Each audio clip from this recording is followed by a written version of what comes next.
Aunque en México es ilegal vender cigarrillos y otros productos de tabaco a personas menores de 18 años, alrededor de 3 millones de jóvenes de entre 12 y 19 años son consumidores de tabaco, de acuerdo con los datos de la Oficina Nacional para el Control del Tabaco de la Comisión Nacional contra las Adicciones, la CONADIC. De este grupo se estima que un 90% ha tenido contacto con el tabaco y los cigarrillos desde niños, a través de algún familiar que los consumía, y posiblemente esto contribuyó a normalizar este hábito.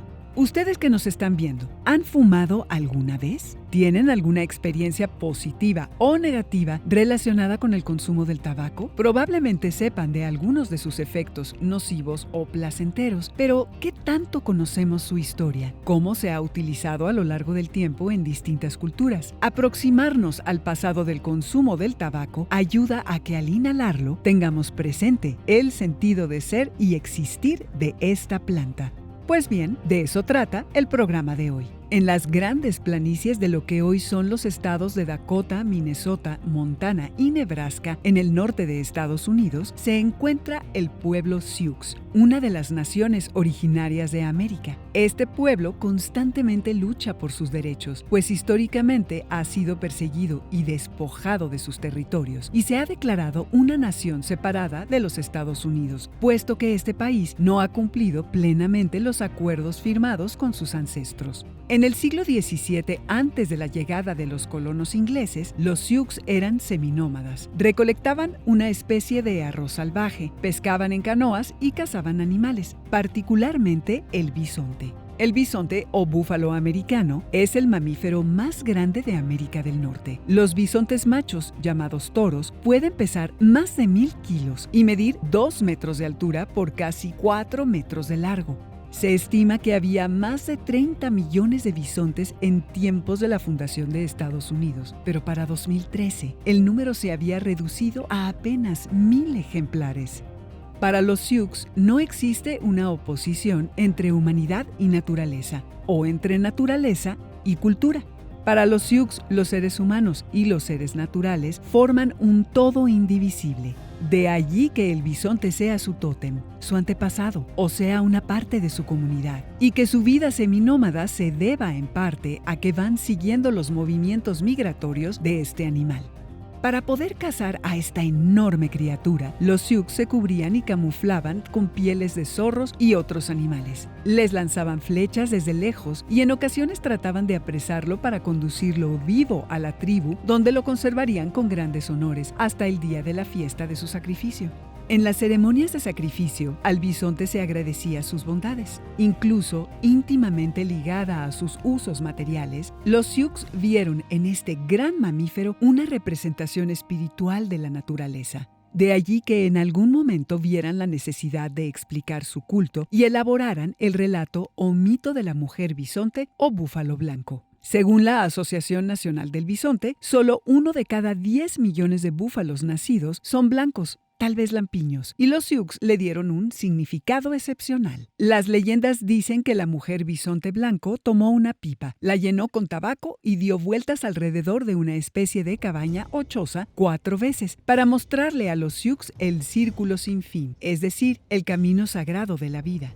Ella le dijo a la gente Lakota, otro nombre utilizado para referirse a los Sioux, que el humo que se elevaba del cuenco de la pipa y bailaba era el aliento de Tunkashila, el aliento viviente del dios abuelo del misterio. Por eso esta pipa era sagrada, era la pipa de la unión pacífica, la pipa de la paz. Desde entonces, la ceremonia del sacrificio del bisonte es la celebración de la hermandad, de la cohesión y solidaridad comunitarias de los Sioux y de ellos mismos con el cielo y la madre tierra. La especie Nicotiana tabacum es originaria de la región tropical del continente americano, de acuerdo con diversos botánicos. Aunque hay más de 60 especies de Nicotiana, un género de plantas de la familia de las solanáceas, la Nicotiana tabacum y Nicotiana rústica son actualmente las que se cultivan para la producción comercial del tabaco. En Sudamérica se han encontrado evidencias arqueológicas de hace unos 8,000 años, como pipas rústicas para quemar las hojas del tabaco que nos hablan del uso uso de esta planta, no solo silvestre, sino ya cultivada. También se sabe que los pueblos originarios mascaban tabaco y lo bebían como infusión. De acuerdo con los investigadores Francisco Pascual y Stella Vicens, hay registros del origen y el consumo del tabaco en la cultura maya, desde el año 2000 hasta el 987 antes de nuestra era, en los estados mexicanos de Chiapas, Campeche y Yucatán. Incluso señalan la existencia del vocablo maya sicar o sillar como precursor de la palabra cigarro. Según los cronistas españoles, los mexicas tenían reglas estrictas sobre el uso del tabaco. Era de uso exclusivo de sacerdotes, guerreros y miembros de la clase dirigente, y se castigaba severamente a quien desobedeciera esta regla. Al dios Huitzilopochtli le presentaban como ofrenda 20 paquetes con 20 cigarros cada uno. Eran 20 porque se trataba de un número sagrado. Por otra parte, algunos antropólogos piensan que la cazoleta donde se quemaba el tabaco, de color rojizo o negro, representaba la parte femenina del universo, y el tallo de hueso o madera, adornado con representaciones distintas, el falo. En conjunto, representaba la unión del cielo con la tierra, lo frío y lo caliente, lo masculino y lo femenino, en suma, la vida.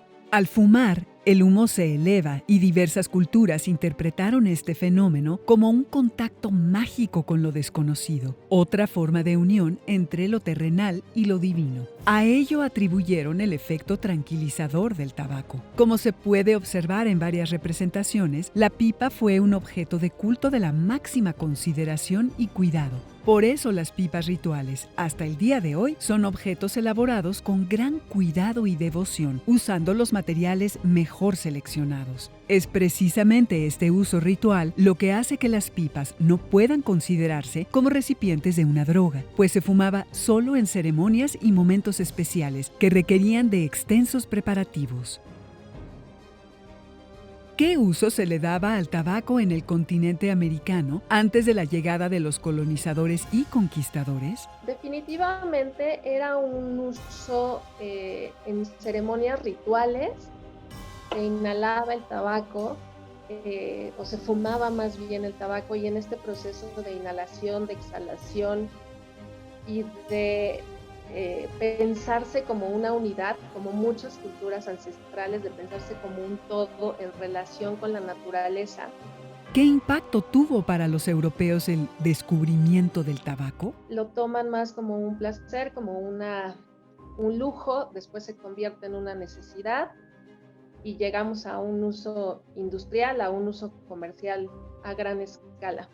Con excepción de unas cuantas especies, la mayoría de las plantas de nicotiana provienen del continente americano, y antes de que los europeos tocaran las tierras americanas, eran completamente desconocidas para ellos. Originalmente se les llamaba de diversas formas: petum, betum, cojioba, cooba, cuauyetl, picietl o yetl, dependiendo del idioma. El nombre tabaco es de origen español y árabe. Hoy sabemos que la nicotina, una sustancia que se encuentra en los productos del tabaco, es altamente adictiva debido a que cambia la estructura bioquímica del cerebro. Mientras más joven comience a fumar una persona, más difícil será renunciar a la sustancia. Pero en el siglo XV, cuando Cristóbal Colón viajó en sus carabelas, no tenían ni idea de tales efectos. En 1492, Colón y sus hombres descubrieron que los nativos de la parte oriental de lo que hoy es la isla de Cuba cultivaban y consumían tabaco. A veces creían que por sus efectos placenteros, pero también con bastante frecuencia para el tratamiento de diversos males e incluso con una preparación especial como anestésico. En el año 1500, el explorador portugués Pedro Álvares Cabral reportó el uso de la hierba betum, uno de los nombres del tabaco, para el tratamiento de úlceras, llagas y otras dolencias en territorios de lo que hoy es Brasil, donde era considerada una hierba sagrada por su utilidad en casos desesperados. La primera descripción completa de la planta del tabaco la hizo el cronista español Gonzalo Fernández de Oviedo, en ese momento gobernador de la isla La Española, en su obra de 1535, Historia General y Natural de las Indias. Unos años después, en 1580, el médico sevillano Nicolás Monardés comenzó a divulgar de manera más formal sus propiedades curativas. A mediados del siglo XVI, dicha planta ya era cultivada y estudiada en diversos jardines botánicos de España, Francia, Holanda y Bélgica. Fue introducida a África y Asia por marineros y mercaderes griegos, árabes, turcos, hindúes, chinos y japoneses, y pronto se posicionó como una de las exportaciones más importantes de América al Viejo Mundo, es decir, un muy buen negocio. Los reinos que controlaron el tabaco se enriquecieron y los productores de tabaco se convirtieron en hombres acaudalados. Pero aunque siempre conservó sus atributos misteriosos, relajantes, tranquilizantes y placenteros, que hoy sabemos son pasajeros y provocan en el fumador el ansia de fumar cada vez más y más, al cultivarse y consumirse a gran escala, el tabaco quedó casi totalmente cortado de su sentido simbólico, aunque existe todavía la fascinación por las pipas como objetos rodeados de un aura mágica. Con la colonización de Norteamérica por parte de los españoles, franceses y británicos, las poblaciones indígenas fueron obligadas a abandonar sus territorios hasta ser recluidas en reservas y perder la relación con su ecosistema. De hecho, para conseguirlo, se procedió a la matanza de millones de bisontes, dejándolos al borde de la extinción. Columbus Delano, secretario del Interior de Estados Unidos, escribió en su informe anual de 1872: la rápida desaparición de los antiguos terrenos de caza debe operar en gran medida a favor de nuestros esfuerzos por confinar a los indios en áreas más pequeñas y obligarlos a abandonar sus costumbres nómadas. La irracional cacería prosiguió. Se estima que, para finales de la década de 1880, quedaban menos de 100 de los majestuosos bisontes en Norteamérica. Los cambios en el uso del tabaco provocaron cambios radicales en la vida de los pueblos de América, pues los indígenas comenzaron a consumirlo de manera desenfrenada y tuvieron que trabajar junto con esclavos provenientes de África en las plantaciones. ¿Cuáles fueron las consecuencias de la colonización y la producción a gran escala del tabaco para las comunidades indígenas y sus ecosistemas? Muy bien, pues el hecho de identificar estas plantas que para ciertos ecosistemas eran producciones muy pequeñas y realmente eran para consumo muy particular. Entonces, sin lugar a dudas, pudo haber cambiado el ecosistema en ese entonces, cambiar también la geografía para adaptarlo a un producto en el cual la tierra no tenía descansos ni rotaciones. ¿Las comunidades indígenas actuales siguen viviendo estas consecuencias? Sí, como ya lo decía, se siguen viendo temas de destrucción de los lugares que originalmente habitaban, una deforestación masiva. Sin embargo, a nivel ecosistema, sí está dañado, sí está afectado, son terrenos que ya no se pueden utilizar para plantar otras semillas, otros productos, otros alimentos. Se estima que entre mediados del siglo XVI y mediados del siglo XIX, 1,5 millones de esclavos desembarcaron en el continente americano. De estos, el 90% se dedicó a trabajar en las plantaciones. El resto realizó actividades domésticas, ganadería y trabajos en las ciudades. Los primeros africanos llevados a las Américas fueron en pequeñas cantidades, no directamente desde África, sino a través de España y Portugal. Al principio, las plantaciones de europeos utilizaron combinaciones de mano de obra libre, contratada y esclavizada. Pero en el caso de muchos cultivos, principalmente del tabaco y el azúcar, pronto se dieron cuenta de que la mano de obra esclava africana era más rentable y más barata de adquirir. Así la práctica de fumar tabaco, que alguna vez había sido un lujo, se estableció rápidamente como una necesidad, ya que los productos de América que alguna vez fueron propiedad exclusiva de los ricos y privilegiados, con el tiempo, al bajar su precio, se incorporaron a la vida de la gente común. Pero todo fue posible a costa de los africanos esclavizados y sus descendientes. La mayor parte de los esclavos que viajaron por el Atlántico fueron llevados a Brasil y al Caribe. En el Caribe, la agricultura comercial del tabaco comenzó a extenderse por la isla de Cuba desde mediados del siglo XVI. En La Habana se construyeron molinos para producir rapé, tabaco en polvo, pues una forma muy popular de consumirlo en Europa, particularmente en las clases altas, fue pulverizarlo e inhalarlo. En 1606, el rey Felipe III de España decretó que el tabaco solo podía cultivarse en Cuba, Santo Domingo, Puerto Rico y Venezuela. El castigo por vender semillas a los extranjeros era la pena de muerte. Su monopolio fue impresionante y dominó hasta finales del siglo XVIII. Se tienen registros de que Sir John Dawkins, un capitán de la Armada Real Inglesa, llevó por primera vez el tabaco a Inglaterra en 1564. Él mismo fue el primer comerciante de esclavos. A John Rolfe, el famoso personaje que se casó con la princesa Pocahontas, se le atribuye el primer cultivo exitoso de tabaco como producto de exportación en la colonia de Virginia entre 1611 y 1612. A pesar de las leyes impuestas por los españoles, Rolfe pudo introducir a Virginia cepas más dulces de tabaco proveniente de Trinidad, lo cual hizo que esta colonia fuera rentable y comenzara a competir con el monopolio español. En 1619, Rolfe señaló en una carta que un barco holandés trajo alrededor de 20 esclavos a las nacientes colonias británicas. En ese entonces, la mayor parte de Virginia dependía principalmente del trabajo de esclavos nativoamericanos y sirvientes blancos europeos que habían sido contratados para realizar tareas en las plantaciones. Hasta mediados del siglo XIX, el tabaco era consumido popularmente en pipas. Los cigarrillos eran considerados un artículo de lujo, pues se hacían a mano. Eso cambió cuando comenzaron a fabricarse de manera y en cantidades industriales. Posteriormente, James Buchanan Duke, otro empresario del sector del tabaco, también de la industria eléctrica, compró una licencia de uso de la máquina inventada por James Bonsack. Buchanan fue quien transformó radicalmente la industria tabaquera porque propuso a sus competidores unirse y fabricar juntos unos 12,000 cigarrillos al día. Al unirse, fundaron la American Tobacco Company en 1890. Ese año, fabricaron el 90% de la producción total de cigarrillos en los Estados Unidos. Eran los tiempos del imperialismo y la formación de monopolios, de modo que, del otro lado del Atlántico, 18 de los fabricantes más importantes de cigarrillos constituyeron una unión también, la Imperial Tobacco Company, para competir con la compañía americana que se había convertido en la principal proveedora de tabaco en Europa y Asia. En 1902, estos dos monopolios llegaron a un acuerdo para proteger sus respectivos mercados. Los estadounidenses no podrían vender sus productos en Reino Unido y los ingleses no podrían hacerlo en Estados Unidos.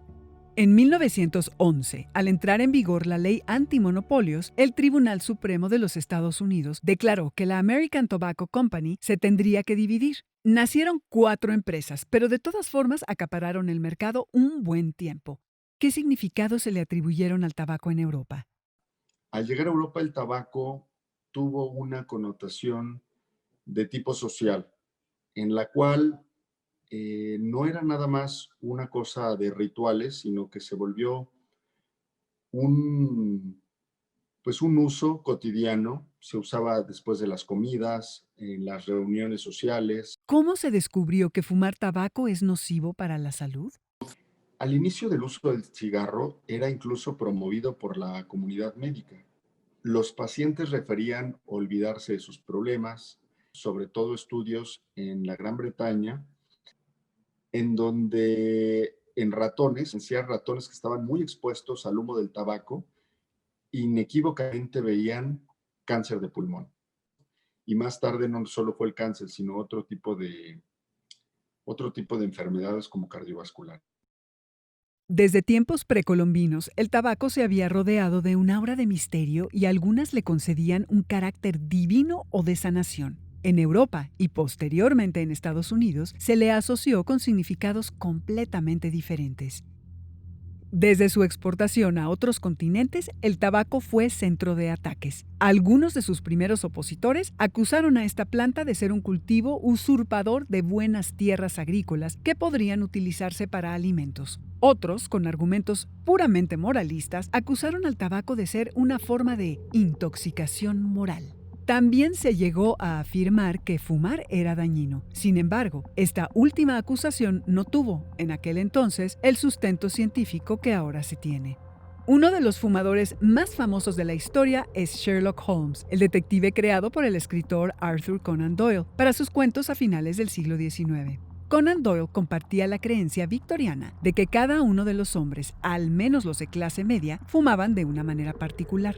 La asociación del tabaco con lo refinado, lo colocó al lado de productos como los licores finos, la ropa hecha a la medida y los novedosos aparatos mecánicos recién inventados. A estos productos solo tenían acceso consumidores varones, integrantes de la burguesía, que presumían ser cultos racionales, de buen gusto, sabios y con criterio. Para los varones victorianos, la pipa era superior al cigarrillo, que se asociaba comúnmente con lo femenino o lo extranjero. Pero es un hecho que la producción en masa de cigarrillos a fines del siglo XIX fue el resultado de su consumo generalizado, principalmente masculino. Pronto, fumar cigarrillos se convirtió en un ritual que marcó el paso de la niñez a la adultez. En 1912, el doctor estadounidense Isaac Adler fue el primero en afirmar que el cáncer de pulmón estaba relacionado con el tabaquismo. En ese momento se le ignoró. Durante la Primera Guerra Mundial, debido a la incertidumbre, el nerviosismo y el poder relajante pero pasajero del tabaco, los cigarrillos fueron consumidos compulsivamente por los soldados.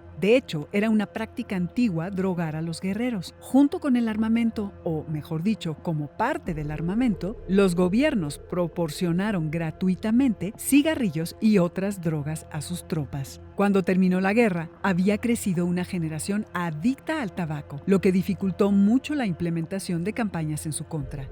Tanto en Europa como en América, la publicidad de productos de tabaco durante el siglo XX no solo ocultó los peligros de fumar. Con frecuencia, la publicidad afirmó de manera implícita o explícita que fumar era muy recomendable. Alrededor de puros y cigarrillos se presentaron escenarios que mostraban la buena vida. ¿La buena vida? Sí, la buena vida de la clase media en vacaciones, en espectáculos, con las mascotas, en familia. En ocasiones, la publicidad de los cigarrillos resaltó la masculinidad de los fumadores al asociarlos con vaqueros e indios norteamericanos tipo western. Así evocaban los orígenes del humo del tabaco. Totalmente ajenos a la religiosidad de las pipas de antaño, las comunidades indígenas eran caricaturizadas. Con las mujeres, la historia fue un tanto diferente. El consumo del tabaco, un signo de masculinidad, se consideró reprobable. ¿Acaso las mujeres querían parecer hombres? Pero la afición a cigarrillos entre las mujeres fue un acto de rebelión en contra de la división social en dos géneros opuestos. A finales del siglo XIX, conforme las mujeres adoptaron conductas modernas como ir al cine, salir de noche, frecuentar los bares y demandar sus derechos políticos para votar, el hábito de fumar se asoció con la imagen de la mujer desobediente e incluso libertina. A principios del siglo XX, el movimiento contra el tabaco estuvo dirigido principalmente a las mujeres y los niños. Fumar se consideró un hábito sucio, pero el deseo de igualdad por parte de las sufragistas y otros grupos defensores de los derechos de las mujeres fue aprovechado por la industria tabacalera como una estrategia de marketing. Así, durante la década de los 20 se promovió el consumo de cigarrillos entre el público femenino. La mayoría de los anuncios transmitían una imagen de mujer relajada y segura de sí misma. ¿Por qué es adictivo? ¿Es posible dejarlo? ¿Qué beneficios tiene para la salud el dejarlo? Nuestro cuerpo tiene receptores, sobre todo en sitios del cerebro donde hay recompensas y donde la dopamina, que es un neurotransmisor, dopamina, un neurotransmisor asociado a los placeres. Cuando nosotros nos sentimos bien, tenemos una comida muy rica, tenemos una actividad muy placentera, nuestro cerebro y nos hace sentir muy bien. Es por eso que el cigarro es muy adictivo. A mediano plazo tiene beneficios en el sistema cardiovascular. Los pacientes, después de meses e incluso años de fumar, su riesgo cardiovascular se normaliza. ¿Fumar es particularmente peligroso para los jóvenes? ¿Por qué? Los centros de integración del cerebro son todavía inmaduros. Un paciente joven tiene peor pronóstico para enfermedades cardiovasculares, peor pronóstico para cáncer. Sobre todo, la adicción puede ser mucho más importante a largo plazo. ¿Qué relación hay entre el ser fumador y los síntomas graves de COVID-19? El estar fumando tiene un efecto inflamatorio agudo y crónico en los pulmones. Todas las miles de sustancias y radicales libres que libera el humo del tabaco y la acción, los químicos añadidos, hacen un estado proinflamatorio del paciente. En la década de 1930 se había observado un aumento en las tasas de cáncer de pulmón, que hasta entonces era uno de los cánceres más inusuales, por lo que no se conocía la causa e incluso se cuestionaba la existencia misma de un verdadero aumento. En 1950, el epidemiólogo británico Richard Doll publicó un estudio en el British Medical Journal que demostraba la correlación entre fumar y desarrollar cáncer de pulmón. En 1954, un estudio británico en el que participaron alrededor de 40,000 médicos durante 20 años confirmó este vínculo. Sin embargo, aún no quedaba clara la relación causa-efecto, es decir, que fumar aumentara las probabilidades de desarrollar cáncer de pulmón. Fue hasta 1964 cuando el Informe sobre el tabaquismo y la salud del cirujano general de los Estados Unidos demostró lo siguiente: fumar cigarrillos es la causa más importante del desarrollo del cáncer de pulmón. Hoy sabemos que fumar es un factor de riesgo en muchas infecciones respiratorias y que los fumadores tienen más probabilidades de desarrollar síntomas graves en caso de padecer gripes o coronavirus en comparación con los no fumadores. Ustedes que nos están viendo, ¿qué piensan del consumo del tabaco? ¿Conocen a alguna persona que tenga problemas de salud por fumar? ¿Qué motivos creen que tengan las personas para fumar? Comenzamos este programa con algunas de estas preguntas. Y ahora que llegamos al final, nos gustaría que nos compartieran sus opiniones al respecto. Es muy importante para nosotros lo que ustedes tengan que decir. Hemos llegado al final de este capítulo de Conciencia Histórica, la pipa del tabaco. Pero la programación de Jóvenes en TV no termina. A continuación, el saludable capítulo de Efectos en el cerebro por la lectura. No te lo pierdas.